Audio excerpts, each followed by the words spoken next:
Well, Wyman, North Carolina, you grabbed one up.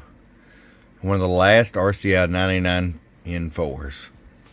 Yeah, if you haven't been following, just want to make sure everybody knows they are being discontinued, unfortunately. Ranger's reasoning was said that they weren't going to no longer put the 2879 transistors in the amp section. They were going to go straight to MOSFETs on all those. It's quite a shame that they're getting away from this radio. The receiver's great on it when it's set up properly, tune alignment. The audio's great.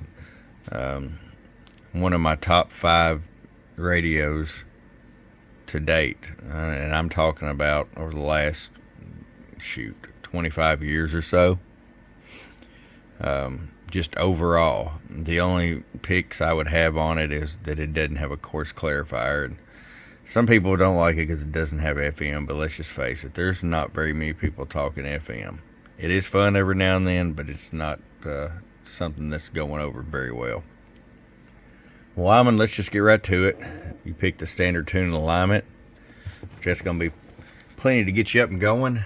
250 watt slug, around 25 watts or so, all the way down. That way, if you decide to run like a 16 pill, you've got enough adjustability.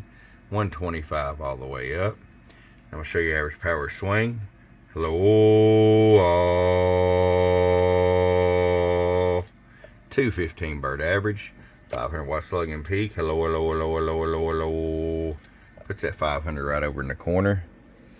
Let's say you want to run the RF power at halfway. It's going to be right on 100 watts. Hello, hello, hello, hello, hello, hello, hello. That's where I'd run it. Swings over 500. It gives you 125% positive peaks right there, Wyman. Alright, Wyman, make sure you run 4-gauge wire bigger straight to the battery. If you're watching this, anybody that has one of these needs some wire, we have it on our website, truckcvsales.com. And if you have any questions, just give me a shout. Bump, bump.